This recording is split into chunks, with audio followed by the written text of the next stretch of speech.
ka ng 9:40. Okay.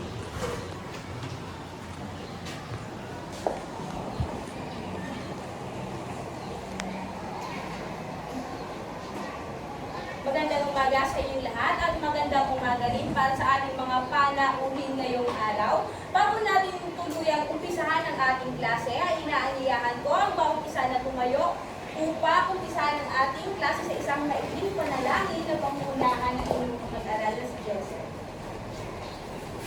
Sa ngalan ng Ama ng Lord, maraming salamat po sa buhay ng pagkakas sa amin sa araw-araw. Maraming salamat po kasi hindi po kami nakakatawa sa mapagpapagpapitong dito para mabuha. Humingi po kami ng kapatawaran sa mga kasalanan namin nagawa sa araw-araw sa mga nakamali at pagkulang ng bagay. Lord, humihiling po namin na habang kami po ay natutupod sa sinitera na ito ay maging matagumpay po ang pahinadama ng aming tapos ni Lord at magliligtas po kami sa kroni ko lalo-lalo na po sa araw ko. Ito lang po ang aming sabot na lang sa pangalan ng Jesus. Amen. Magandang buhay, tayo paggalang. Hello, Ma'am Jamela, mabuhay! Magandang buhay, Ma'am Jamela! Ayan, bago nga kayo tuluyang upo sa inyong mga upuan, ay maaari bang pakipulot ang mga kalat sa inyong paligid at pakiayos ang upuan at pagkatapos ito ay pwede na kayong maupo.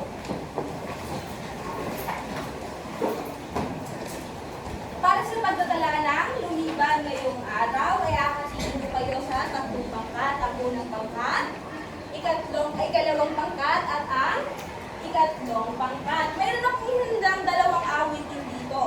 Una, kapag kumpleto ang inyong pangkat, narito ang awitin na inyong kakantahin.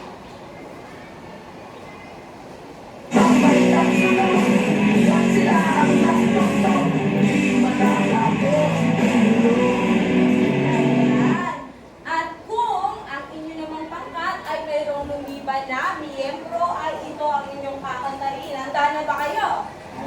Yan, siguraduhin nyo lang na kumpleto at nandyan yung mga katabi nyo. Ayan, ito. Alam mo yung problema.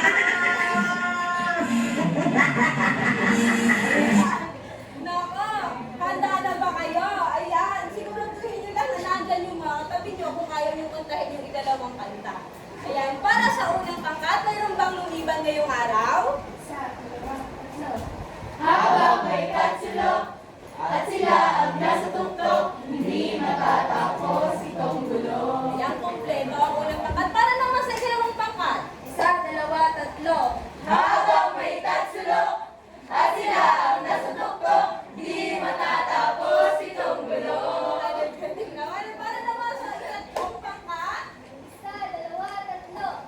Habang may katsulok at sila ang nasa tuktok, hindi matatapos itong gulo. Ayan, mukhang gustong-gustong matulog ng tayo pag-alang ngayong araw at walang lumiban. Bigyan nga natin ang bawat isa ng Angel Club. Alam niyo ba ang Angel Club? Ganito ang Angel Club. Ituturo sa inyo ni Ma'am Jamela. Tayo nga ang bawat isa. Ayan. Ganito ang Angel Club. 1, 2, 3. 1, 2, 3. 1, 2, 3. Ayan. Bigyan nga natin ng Angel Club ang bawat isa. 1, 2, 3. 1, 2, 3, 1, 2, 3, 1, 2, 3, 1, 2, 3, Ayan, maaari na kayong bumuo. Bago natin buksan ang bagong aralin na ating tatalakayin, ay magkakaroon muna tayo ng balik-aral. Ano nga muli ang kabanata na tinalakay natin nung nakaraang araw? Ariana. Kabanata 2. Kabanata 20 para sa ating aktibidad para sa balik-aral ay meron akong inihandang aktibidad. Ito ay tinatawag natin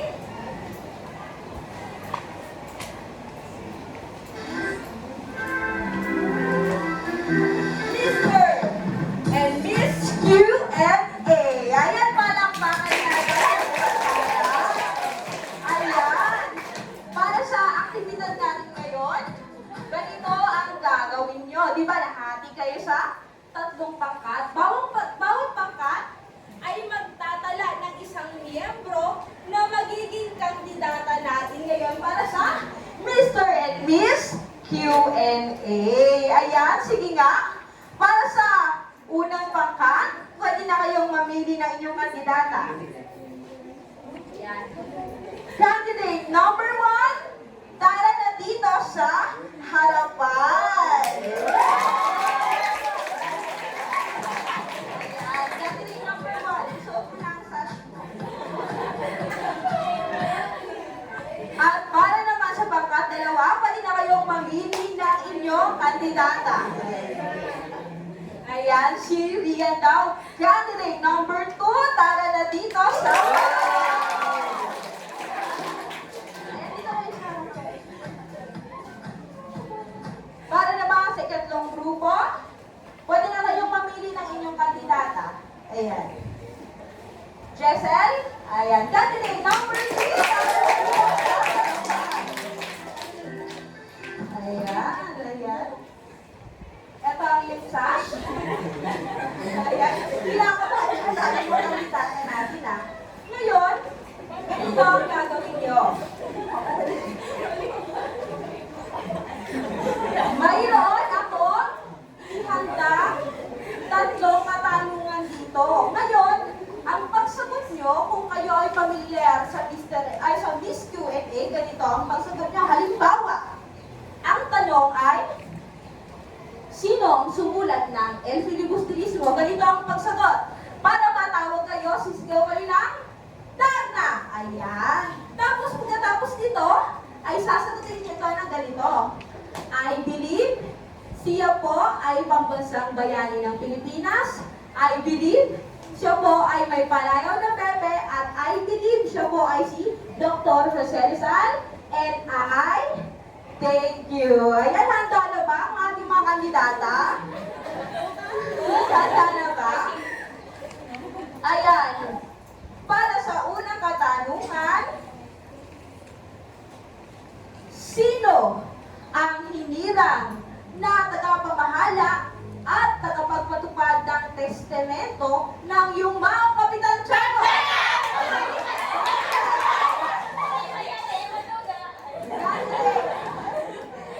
Candidate number 3, ano ang iyong sagot? I believe isa po siyang pare. I believe siya po yung naatasan ng tagapamahala. I believe siya po si Padre Gamora. And I Ayan. thank you. Si Padre Gamora, tignan nga natin kung tama ang sagot ni candidate number 3. Ayan. Mukhang nagka-problema. Ito ay si Padre Irene. Si Padre Irene. Para naman sa ikalawang katanungan. Anong uri ng libing mayroon si Kapitan Tiago? Ayan, candidate number 1. Ayan, pakinggan nga natin.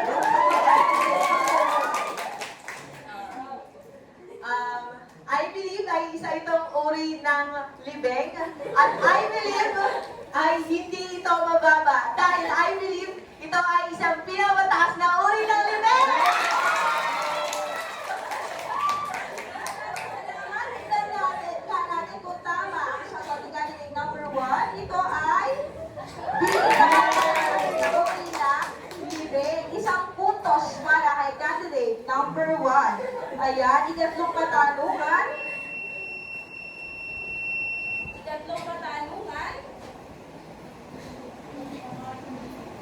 Sinong matanda ang karibal ni Kapitan Tiago sa pagkamasibahi na nagnanais na rin na mamatay kinabukasan upang higitin pa ang bibing ng Kapitan? Yan. Candidate number 3. Ano ang iyong sagot? I believe isa po siyang babae. I believe isa po siyang Donya. I believe siya po ay si Donya Patrocinio po. Ayan, tingnan nga natin kung tama ang sagot ni candidate number 3. Ito ay si Doña Patrocinio. Yan, isang puntos para kay candidate number 3. At ang huling katanungan ay, ano ang pamagat ng Kabanata 20 siya?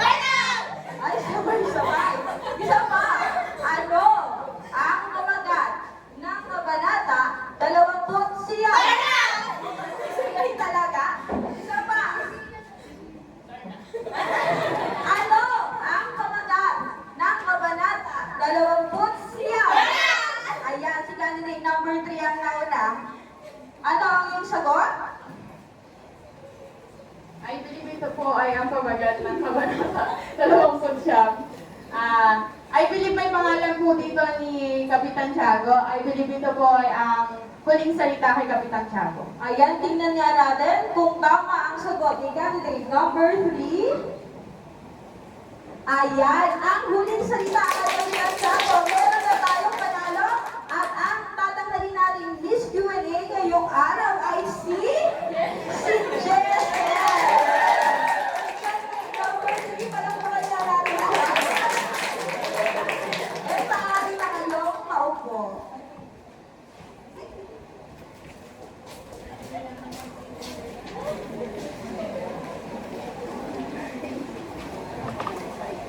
Para sa pagbubukas ng ating bagong aralin ay mayroon akong inihandang aktibidad. Maaari mong basahin kung ano ang aktibidad na ito? Litrato sa bahay kubo. Litrato sa bahay kubo. Ayan, mayroon inihandang tatlong bahay kubo. Si Ma'am Jamela, maaari bang pakibasa ang panuto? Unang panuto. Ruben. Panuto. Ang klase ay mahahati sa tatlong pangkat. Ang bawat pangkat ay magdadala ng isang representante upang pumili ng grupo. Ikalawang panuto, maaari bang pakibasa? Hershey. Pagkatapos ng piling ng kubo, ng mga piling pag-aaral ay kailangan nilang buksan ang pinto ng kubo ng kanilang matibig. Sa loob nito ay may mga dulong litrato at kailangan kayo tumbukin sa loob ng isang kubo. Ayan, at para sa tatlong panuto, maaari bang pakibasa? Rika. Pagkatapos ng buo ang litrato ay kailangan bigyan ng maikling paliwanag ng bawat pangkat ang pinutong litrato.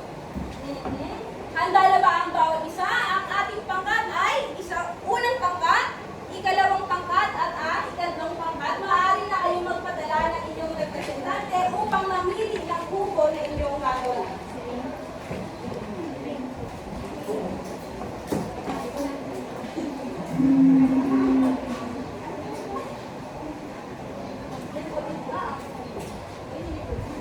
Ayan, may napili ng kubo ang bawat pangkat.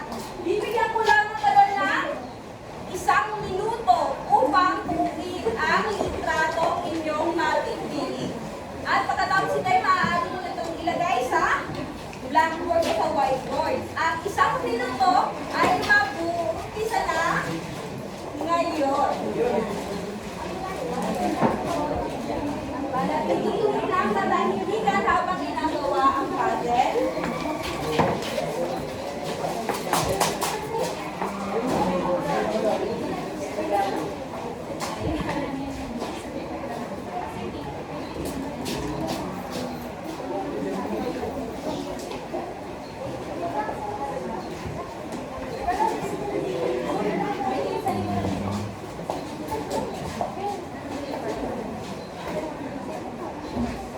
Ayan, meron na lang kayong 25 segundo.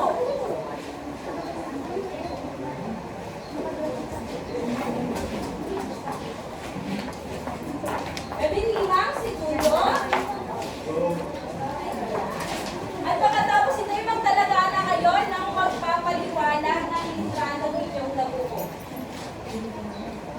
Ayan, kamusta ang ating 1 minuto? Bigyan nga natin ng angel clap ang bawat isa. 1, 2, 3. 1, 2, 3, whoop, whoop. 1, 2, 3, whoop, whoop. 1, 2, 3, whoop. Ayan, ngayon nga, maaari na bang ipaliwanag kung ano ang litrato inyong nabuo. Sa unang nakabuo, maaari na kayong padala ng representante upang ipaliwanag o bigyan ng maikling paliwanag ang nabuo ninyong litrato. Kanino to?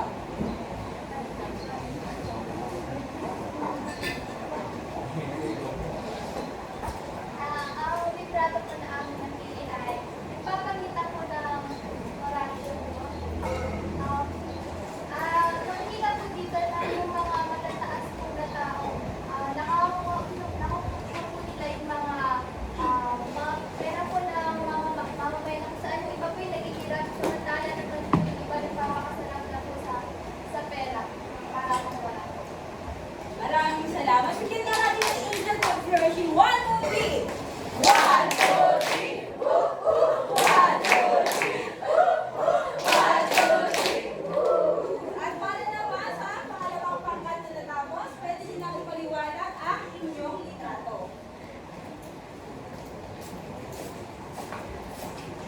Bali po ang aming nabuong litrato ay nagpapakita ng pang-aabuso sa kababaihan. Paglipas po ng panahon, ang kababaihan ay siyang subjektibo sa mga pang-aabuso. Makikita po natin ito sa panahon ng Espanyol pa lamang. At isang ebidensya po rito ay yung sa librong Emily State, kung saan ay papakita kung gaano kahirap ang dinaranas ng mga kababaihan ng mga panahon na iyon dahil sa pagkakaroon ng hindi pantay na pagtingin sa kanila. Napakahusay na Angel Club. Bigyan naman natin ang Angel Club si Genesis. 1, 2, 3. 1, 2, 3, whoop, whoop. 1, 2, 3, whoop, whoop. 1, 2, 3, whoop. Ayan, at para naman sa huling pangkat, maaari nyo na ipaliwanag ang inyong litrato. Sa palagay po namin, ang litrato na ito ay pumapatungkol sa taong nakakaranas ng depresyon. Dahil makikita natin sa larawan na ito na madilim po yung larawan. At may tao na nakadukdok na sumisimbolo ng kanyang pagkalugmok o kanyang pagkalugmok. Ayan, mahusay na mahusay. At nakita nila na yung tao ay nag-iisa, ang pumasok sa isipan nila na maaaring paliwanag ng litrato ito ay ang depression. Ayan, bigyan nga rin natin ng Angel Club si Rika. 1, 2, 3. 1, 2, 3, whoop, whoop. 1, 2, 3, whoop, whoop. 1, 2, 3, whoop. Ayan. Ngayon naman, malalaman natin kung ano ba ang koneksyon ng mga ginawa ninyong aktibidad para sa ating aralin ngayong araw. Ano ba ang mga nabuo ninyong litrato? Una na riyan ay ang pang-aabuso sa mga kababaihan. Ikalawa, kawalan ng pag-asa o depresyon. At ikatlo naman ay ang sitwasyon ng mahirap at mayaman. Ayan. Kaya sa pagpapaliwanag ng mga tauhan, narito ang nilalaman ng Filibusterismo, Kabanata 30 na may pamagat na Symphony. Ayan.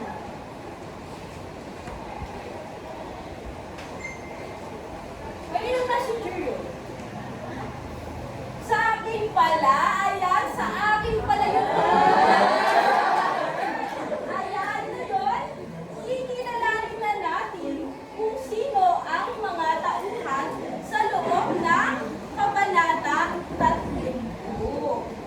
At tingnan natin kung ano ba ang mga pangalan ng tauhan mula Kabanata 30. Unahin na natin yan, ang pangunahing tauhan na si Huli. Maaari bang pakibasa kung sino si Huli? Nico. Ang bila sa kabanata, labis na iniibig si Basilio at ginagawa ang lahat upang mailigtas.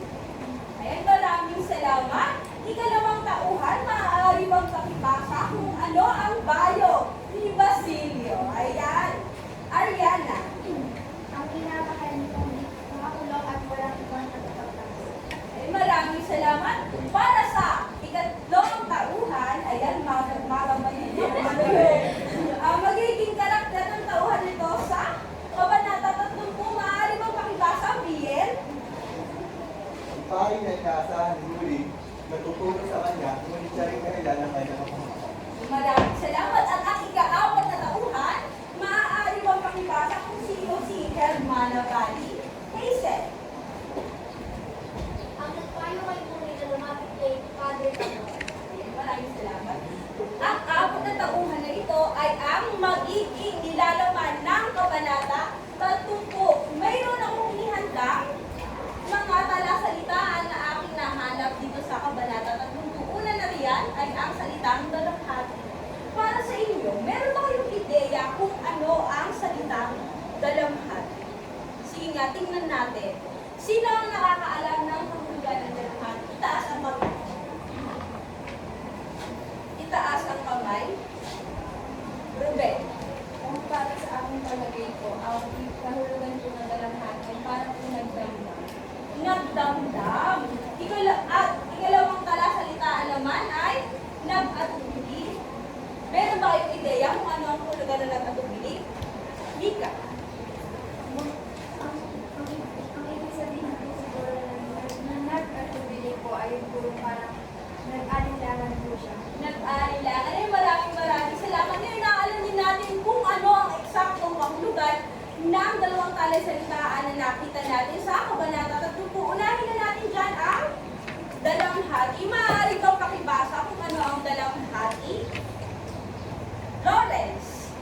Ang dalamhati ay karaniwang nararamdaman ng isang individual na kararanas ng pagod. Ayan, ang dalamhati daw ay resulta ng isang malungkot o kalungkutan na maaaring maramdaman ng isang individual. Ngayon, sa Kabanata 30, isa ang dalamhati sa magpapaliwanag kung ano ang magiging paksa ng kabanata ang ating tatalakayin ngayong araw. Para naman sa nag-atubili, maaari bang makibasa kung ano ang hulugan ng nag-atubili? Shini. Nag-atubili. Kapag ilos ng may pagkalulangan ng pagkakaliban dahil sa kawalan ng katiyakan. Maraming salamat. Meron bang may kaya na gamitin ang nag-atubili sa pangungusap? Sige nga, subukan nga natin. Hershey.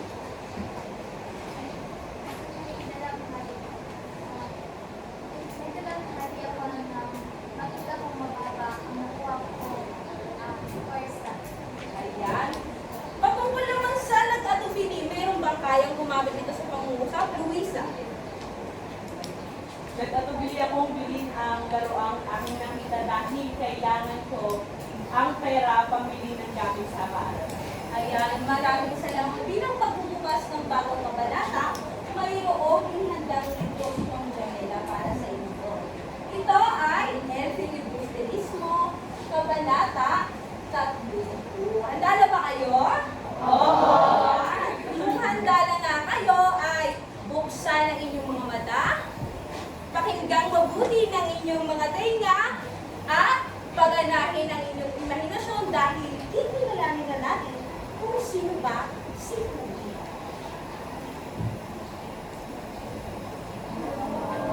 Lumaganap sa lalawigan ang balita sa pagkakabilanggo ni Basilio. Dinamdam at pinag-usapan ito sa San Diego. Nabalitaan sa tiyani na magpapatawad lamang ang pinakamagaang parusa para sa binata at saka ito ipapapatay sa daan. Muli, saan nga muli lumaganap ang balita patungkol kay Basilio? Ayan. Sige nga, Joanna. Lumaganap po yung balita po sa San Diego. Sa San Diego. Ayan, mahusay na kikinig. Sumunod na pangyayari. Nang makarating ang balita sa kubong tinitirhan ni Huli at ng kanyang ingkong, ay kinakailangan pang ulitin ni Hermana Bali ang balita. Nabili ang tenga ng dalaga at nakaramdam ng matinding dalamhati ang puso. Namutla hanggang siya'y nawalan ng malay tao. Nabanggit ang salitang dalamhati. Ano nga muli ang kahulugan ng dalamhati? Ruben. Ang salitang dalamhati ko ay tumutukoy sa nararamdaman ng isang tao na kalungkutan. Ayan. Ito ay nagsasaad ng kalungkutan, mahusay, nakikinig at tinatandaan ng aral. Susunod na pangyayari naman, nang mahimasmasan, isang tinig ang lihim na nagpudyok ng tanging paraan, ngunit kakilakilabot. Ang sabi nito kay Huli, si Padre Camora, ang kura. Napakataglabi si Huli at nagmuni-muni. Nang dapin ang kanyang ingkong, ay si Padre Camora ang tumulong para ito'y mapalaya. Hindi lubos na nasihan ang Padre Camora sa matapat na pagpapasalamat ni Huli, bagkus ito ay nanghingi ng handog. Mula noon ay iniwasan na niya ang trial. Anong sino nga muli? Ang kura na dapat o naisip ni Huli na lapitan para siya ay tulungan? Ray.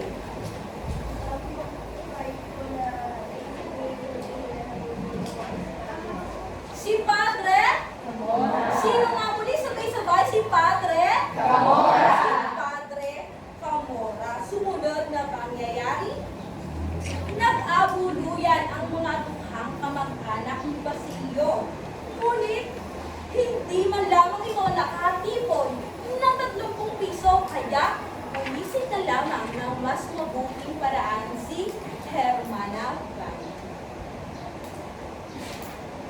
Ipinayo niya ang pagsangguni sa kawali na para sa mahirap.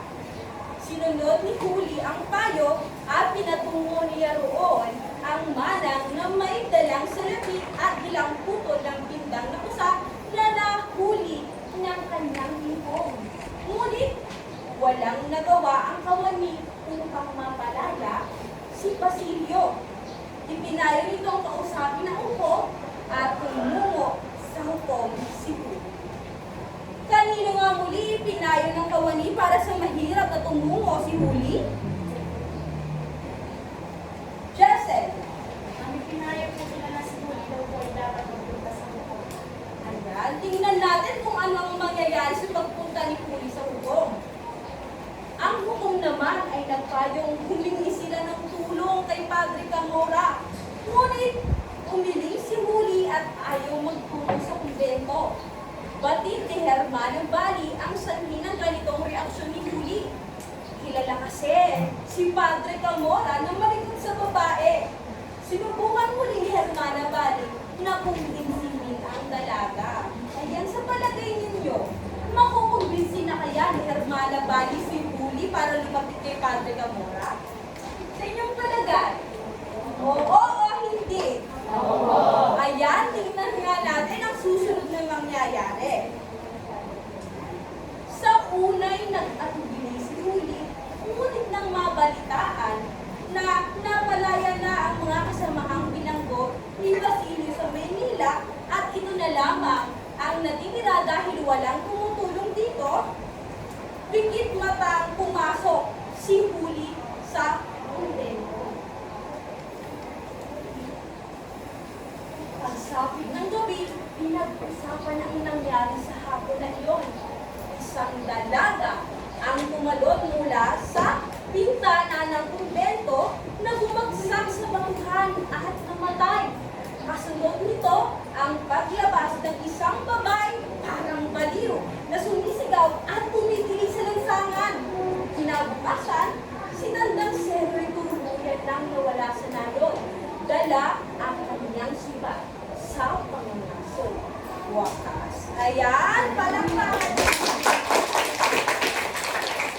Ngayon, napakinggan niyo bang mabuti ang Kabanata 30? Opo. Tingnan nga natin kung tunay na nakinig ang bawat isa sa inyo. Mayroon akong ihandang mga tanong dito. Unang katanungan, maaari mo ba itong basahin at sagutin? Maaari mo ba itong basahin at sagutin? Faith. Ano sa inyong palagay ang mensahe ng Kabanata 30? Sa akin pong palagay, ang mensahe po ng Kabanata 30 ay kailangan po natin mag-isipan yung mga bagay-bagay po bago tayo sumunod po kasi may mga bagay po na may mga bagay po na pwede na mangyayari. Ayun, maraming salamat. Dahil siguro sa nakita ni Faith, ang nangyari kay Huli sa pagsunod niya sa payo ni Hermana Bali, kung saan ito ay napahamak dahil sa pakikinig sa payo nino ni Hermana Bali. Kaya naisip ni Faith na yun ang mensahe ng Kabanata 30. Ano pa? Meron pang mga ideya, Hershey? Sa palagay ko ang mensahe sa Kabanata 30, gagawin po ang lahat ng Huli para po sa minamahal niya po, kahit na po mapapahamak po. Ayan, dahil nakita natin kung paano ang ginawa ni Huli kay Basilio sa pagmamahal nito, kung saan ito ay humantong sa kanyang kamatayan. Ngayon, ito pa ang isang katanungan diyan. Taos ba sa puso ni Padre Camora ang pagtulong niya kay Huli? Bakit? Ayan. Tignan nga natin ang inyong mga ideya, Joanna. Sa akin po palagay ay hindi po taos puso po ang pagtulong po ni Padre Camora kay Huli po. Dahil po sa pinakita po kasi sa pagtulong niyo po ay parang hinihingi po kapalit po si Padre Camora po kay Huli. Ayan, nasabi ni Joanna na ang pagtulong daw ni Padre Camora ay hindi taos puso dahil ang tunay na pagtulong ay walang hinihingi. Kapalit. Walang hinihingi. Kapalit. Isa pa ang katanungan. Ano kaya ang nagtulak kay Huli upang tumalon sa kumbento? Sige na. Ano kaya ang nagkulang kay Huli? Genesis. Sa akin pong palagayan, nagtulong kay Huli upang gawin ang pagtawid sa kumbento. May maaari kong pagpunta ko ni Huli doon sa kumbento upang kausapin si Padre Camora ay nagkaroon ng problema hanggang sa hindi na po nakayanan ni Huli, siya po ay nagkatiwakal. Nagpatiwakal? Meron pa bang mga ibang teorya dyan? Kung anong naiisip ninyo na naging dahilan sa pagtalo ni Huli sa kumbento? Janina. Siguro po dahil po sa kawalan po ng pag-asa, kaya po naisipan ni Huli na tumalon po sa kumbento. Kawalan ng pag-asa at depresyon dahil kitang-kita natin maraming beses nagdalawang isip si Huli na lumapit kay Padre Camora na naging sanhi ng kanyang pagkabalisa. Ngayon, isa sa teorya na aking naisip patungkol sa pagtalo ni Huli sa kumbento ay maaari siya ay naabuso ni Padre Camora. Paano ko nasabi yun? Nabanggit ko kanina sa kwento na kilala ang Padre sa pagiging malikot sa babae. Ngayon, sa kasalukuyang panahon, nangyayari pa rin ito. Sa kasalukuyang panahon ngayon, nag-implementa ng isang batas ang ating gobyerno upang maiwasan ang ganitong pangyayari. Ang RA number 11648, maaari bang pakibasa kung ano ang laman nito? Ayan, James. Isang batas na naglalaan ng mas malakas na proteksyon laban sa panggagahasa at siswal na pagsasamantala at mga abuso, pagpapalaki ng edad para sa pagtukoy sa komisyon ng batas at panggagahasa. Ayan, dahil nga hindi mapigilan ang mga masasamang tao sa paggawa ng mga ganitong bagay, ay nag-implementa o sa batas na ang ating gobyerno ng batas na RA number 11648 kung saan ito ay naglalayo na maprotektahan ang bawat isa, hindi lang ang babae, gayon din ang mga kabataan at kahit ano pa man ang iyong kasarian. Ngayon, sa tingin nyo, gaano katagal o ano ang magiging parusa kapag ang tao ay lumabas sa ganitong batas? Sige. At tanggapin ko kahit ilang taon sa inyong palagay, Ruben? Sa inyong palagay, ilang taon? Ano po, may nabasa po kasi ito parang 8 years. 8 years?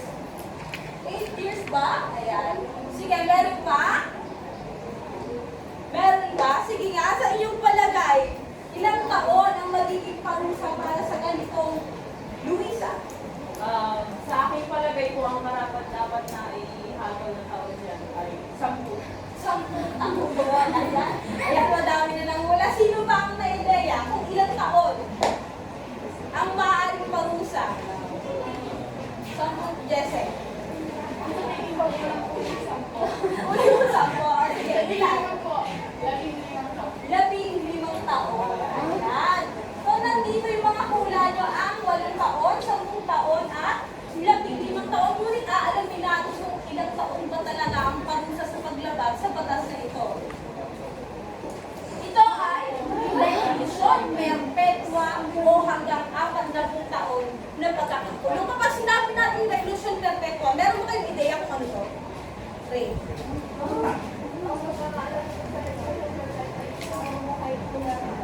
Ayan.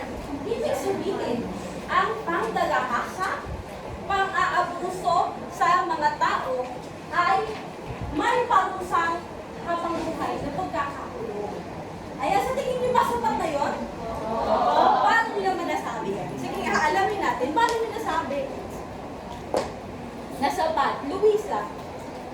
Para sa akin po ay sapat na yung habang buhay ng pagkakakulong. Dahil meron naman pong mga tao na nagbabago at nagbibigyan po ng, pwede pa rin po sila bigyan ng chance sa isa. Ayan. Habang buhay na pagkakakulong. Ibig sabihin, ala na siyang karapatang lumaya.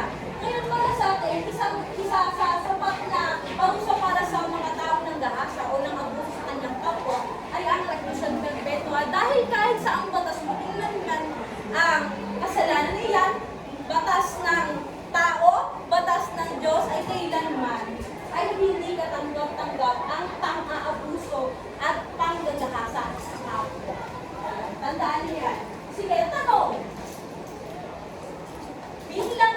babae? Sa paanong paraan mo maipagtatanggol ang iyong sarili sa panahon na ito? Ayan. Jesse. Ang sabihin ko po bilang isang babae, nabanggit na din po kasi ni Kate kanina na hindi po dapat tayo madalas-dalas sa mga kilos natin. Kaya kung gusto po natin protektahan yung sarili natin, hindi po dapat tayo gagamit ng tahas o kahit ano po ikapapahamak natin. Sa palagay ko po, ang dapat po natin gawin ay yung gamit po yung mga batas na itinatupad po ng tao o ng gobyerno na puprotekta po, hindi lamang sa mga kababaihan, kundi po sa lahat ng tao na nabubuhay. Ayan, maraming salamat. Napapansin ko sa henerasyon natin na mas nagiging matapang na ang mga kababaihan. Tama ba ako doon? Oo. Sa kayo ba, sa mga kababaihan ba dito sa classroom na to? Sa classroom na to? Kaya nyo na ba ipagtanggol ang inyong karapatan? Sige nga. Opo o hindi? Opo sa mga magitan ng mga batas. Para naman, ayan, nagtanong na tayo sa mga kababaihan, sa mga kalalakihan naman tayo magtanong. Sa paanong paraan ninyo kayang protektahan ang babaeng na gaya ng Huli sa panahon na ito? Ayan, halimbawa si Huli napunta sa panahon na ito. Mahimbing siya, hindi niya alam pa siyang boses para sa sarili niya. Ano sa tingin niyo ang paraan ninyo sa pagpoprotekta sa babaeng na gaya ng Huli? Sige nga. Genesis. Bilang isang lalaki na maprotektahan ko po si Huli. Kung wala po siyang boses para itanggal sa sarili niya, gusto ko ang kanya magiging boses, magiging makakagiging ikaw ipagtanggol ang kanyang karapatan at mabuhay ng masagana, masaya sa mundo pa. So, ano? Ibig sabihin, bilang isang lalaki, hindi lang dapat lakas ang iyong magiging paraan sa pagtatanggol sa isang babae. Kagaya na lamang na sinabi natin na meron ng batas upang kontrolin ang ganitong klase ng krimen o masamang gawain. Ngayon, ang tanong, ang pinakatanong natin sa kabanata 3, ano ang kaibahan ng mga kababaihan sa henerasyon na ito kay Huli? Negatibo man yan o positibo? Sige, tatanggapin ko. Rika.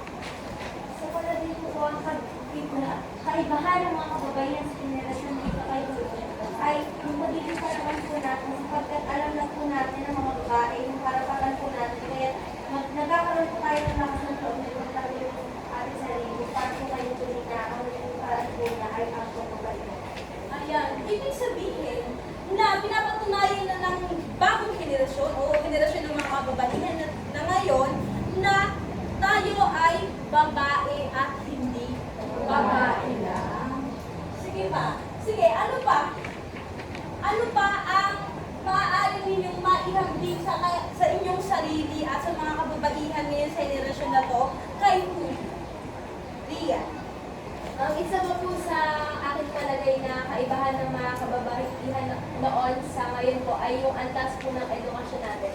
Kasi po nung sa nakaraang henerasyon po, hindi po ganun nabibigyan ng chance sa yung mga babae na makapag-aral kaya hindi po nila alam yung mga karapatan nila. Kumpara po sa ngayon na lahat po nabibigyan na po ng pantay-pantay na karapatan makapag-aral. Kaya po yung mga kababaihan, mas namumulat po sila sa mga karapatan at mga batas na maaaring magtanggol po sa kanila. Ayun, maraming salamat. Ibig sabihin, ang bawat isa, mga babae man o mga lalaki ay mayroon ng karapatan na magkaroon ng edukasyon.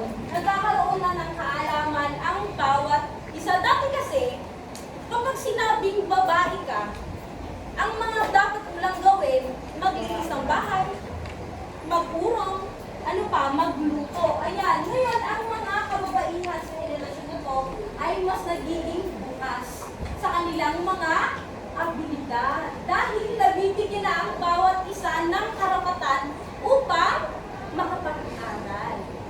Ngayon, meron pa ba? Ayan, kung wala na, tutungo na nga tayo sa susunod na gawain.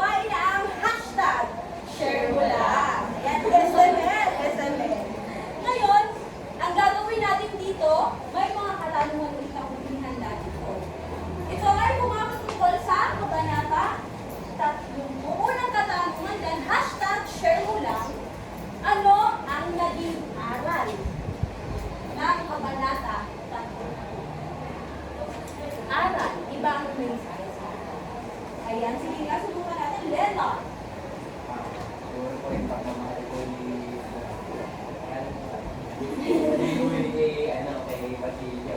Hindi po siyempre ang sarili niya na nakakamak po sila. Ayan, ang sabi ni Leonard na ang naging aral daw ng kabanata tapos po ay ang magtilakan ng pagmamahal sa iyong sarili. Sabi niya sa kanta na English na too much love will kill you. Ayan. Ano pa ang aral na nakita ninyo? Pagmamahal lang ba? Sige nga, pagmamahal lang ba, Ruben? Kung para sa akin po, ang naging aral ko ng kabanata 3 po, ay yung huwag po tayo agad nagpapa-influence sa sinasabi po ng iba. Kasi po, baka po yung kaya na ibinibigay nila, yung hindi naman po talaga makakabuti para sa akin. Ayan, sinasabi nila na kung nakikita nyo yung quotation natin sa Facebook, yung nakalagay doon na trust no one. Yung trust no one, ibig sabihin, sa lipunan na ito, marami ang mga taong mapagsamantala. Ngayon, dapat ang tiwala mo ay sa sarili mo lamang ibibigay at ang mga taong malalapit sa iyo. Isa pang katanungan, kaninong tauhan mo maihahambing ang iyong sarili at bakit? Sige nga. Mika. Sa tauhan sulat sa may kabanata na ito po, may ahang po yung sarili ko po kay Huli. Kasi po, kung ako man po yung nasa sitwasyon niya at may problem, at sa pamilya ko po nangyari yung gano'n, gagawin ko rin po yung ginawa ni Huli na isasakripisyo ko yung sarili ko para sa mga Ayun, maraming salamat. Magandang kasagutan. Dahil hindi lamang pagmamahal sa katipan natin ang maaari nating pagsakripisyohan. Ganun din sa ating pamilya. Nangyari na ba sa buhay ninyo na nagsakripisyo kayo para sa inyong mga mahal sa buhay? Nangyari na ba yun? Sige nga. Nangyari na yon? Alam. So, ako ang mag-share dahil wala akong nangyari sa inyo. Minsan sa buhay natin, kailangan natin mag-sacrifice para sa pamilya natin. Halimbawa na lamang, kayo ay nagkakaroon ng problema sa pinansyal. Ngayon, maaari mo maging sakripisyo bilang pagmamahal ka sa magulang mo dahil nakita mo sila nahihirapan. Maaari mo maging sakripisyo doon ay ang simpleng pagtitipid. Ayun. Isa yung uri ng pagmamahal para sa iyong pamilya. Ngayon, ayan. May mga katanungan pa ba patungkol sa kabanata 3 po? Wala na. Ngayon, dadako na tayo sa pangkatang gawain. Maaari kong pakibasa kung ano ang panuto. Ayan, Nathan. Klase ay mahahati sa 3 pangkat. Ang bawat pangkat ay bubunot ng kanilang gagawin. Dula-dulaan at human capital. Ikalawang panuto, maaari bang pakibasa ito? Dia. Ang anumang gawain na pili o nagulat ay kinakailangan nakaayon sa paksa. Nakaayon sa paksa. Paksang pagmamahal sa mga mahal sa buhay. Pagmamahal sa mga mahal sa buhay. Balit mahahati sa 3 ang klase natin. Ang unang pangkat, ikalawang pangkat, at ikatlong pangkat. Maaari na kayong magpadala ng representante nyo upang bubunot ng inyong gagawin.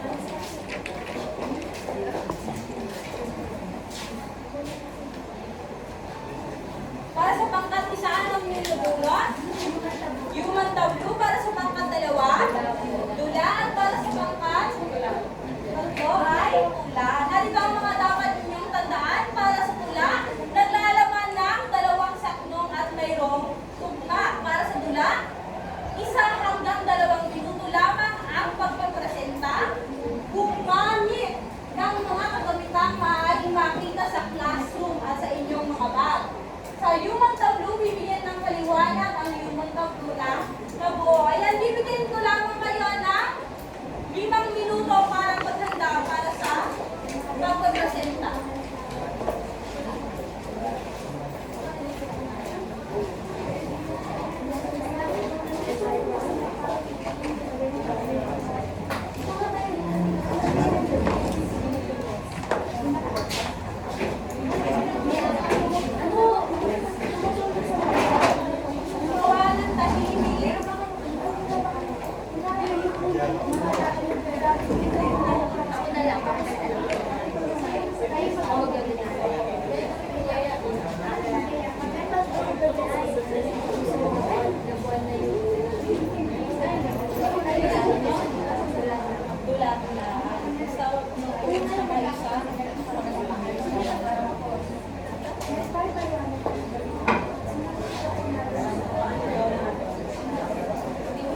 Meron na lang kayong dalawang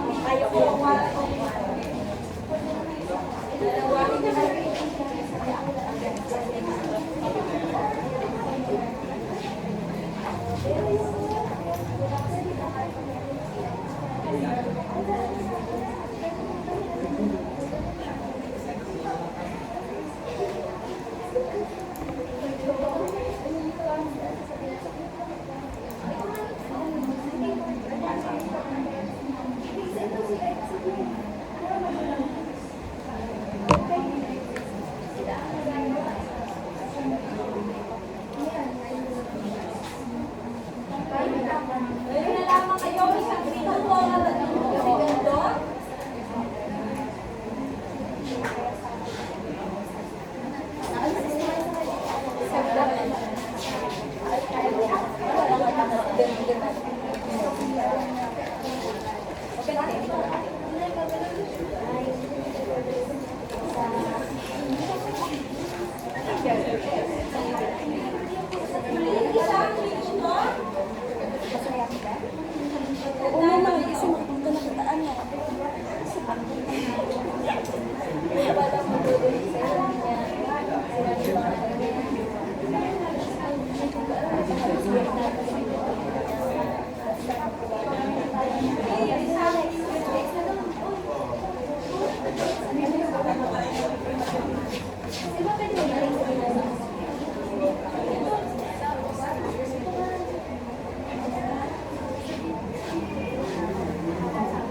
Tatlong segundo.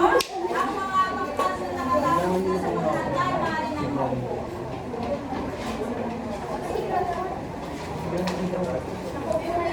Dalawang segundo. Ito bilalapit pa lang yun.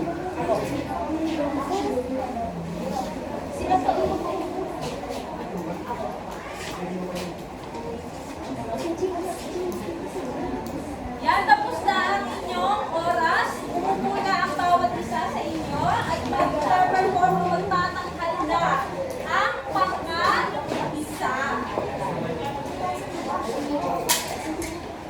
Para sa pang-isa, pumunta na dito sa harapan.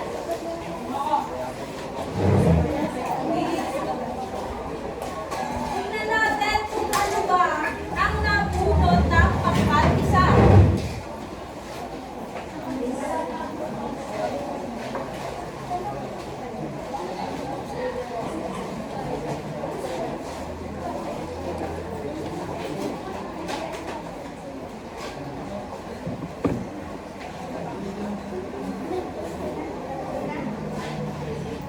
Magandang umaga po sa ating lahat. Ang nabunot po namin gawain ay tinatawag po ang tabu. Kung makikita po natin sa ating harapan, may iba't ibang paraan ng pagmamahal sa ating kapwa. Una na po dito yung pagmamahal natin sa ating kaibigan.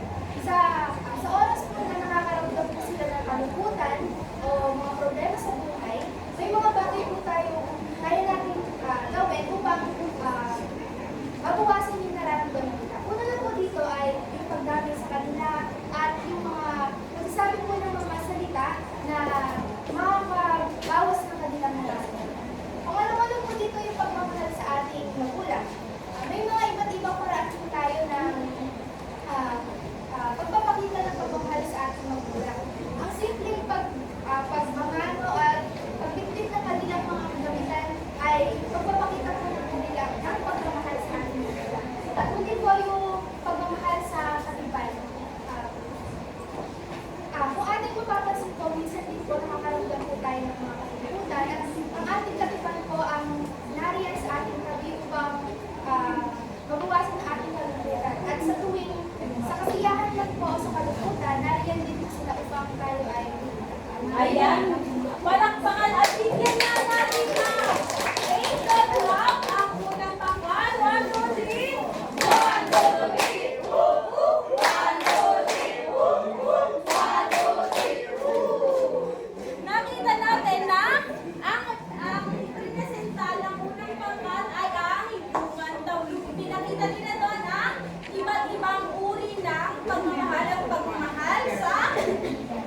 kaibigan, pagmamahal sa magulang at pagmamahal sa katipan. Ngayon naman, tignan natin kung ano ang iprepresenta ng ikalawang pangkat.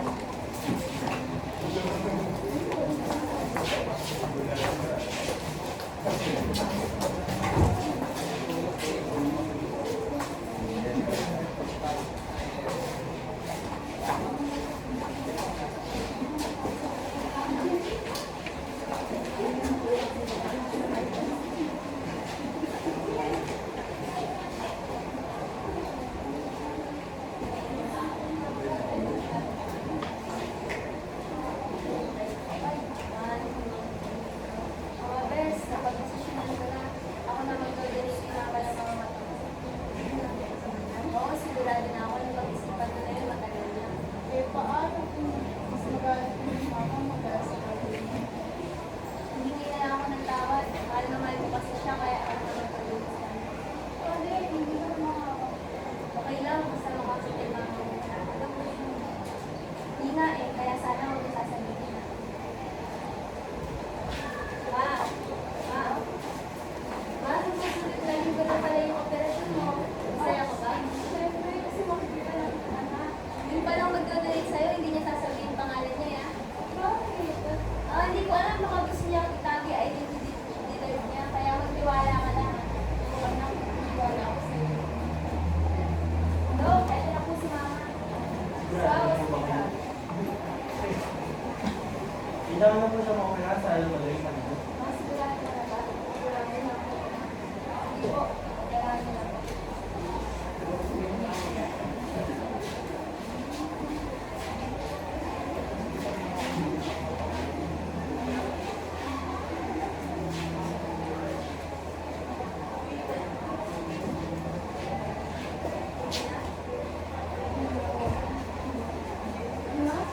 Bakit na donor sa akin? Pasensya naman. Alam, hindi ko naman nila nagawin yun. Gusto ko ba eh, dahil mahal na mahal kita, kaya kaya ko isakripisyo yung mga ano ko para po sa'yo. Diba? Sa pagsasakripisyo mo pala yan, matagawa mo yung pagmamahal mo sa akin. Oo.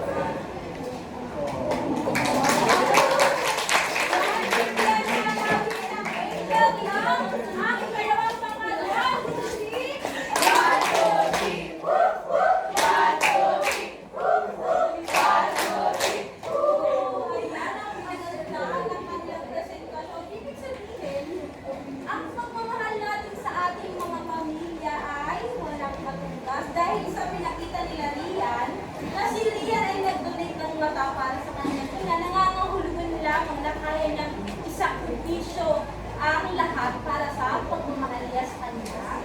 Ina. Ngayon naman tingnan natin kung ano naman ang representa ng ikatlong pangkat.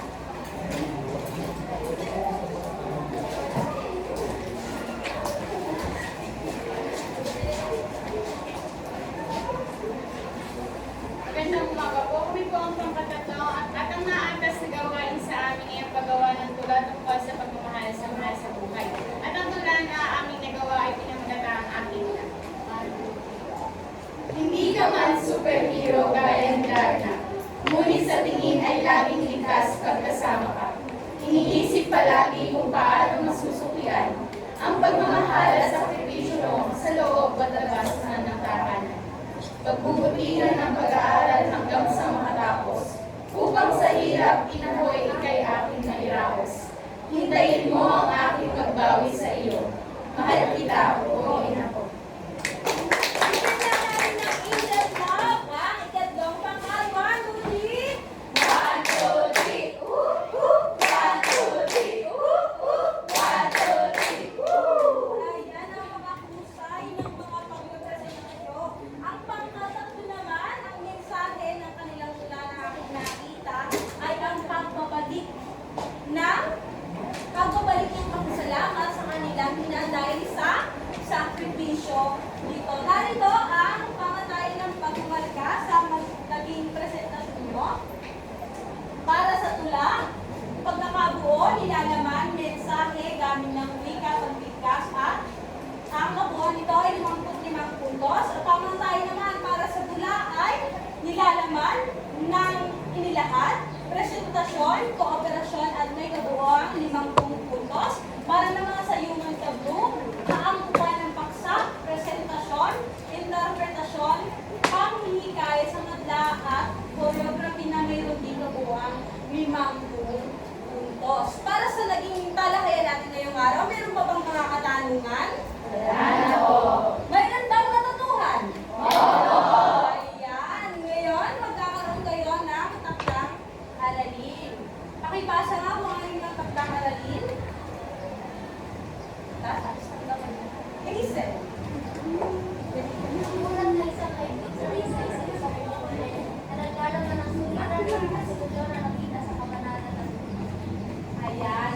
Kung wala na nga ang katanungan, ay maraming salamat sa inyong pakikinig at paalam sa inyong lahat. Paalam na rin po. Hanggang sa muli nating pagkikita. Napakahusay naman. Daig mo pa yung mga teacher at ibang aplikante. Oh, Ba? Nakawala.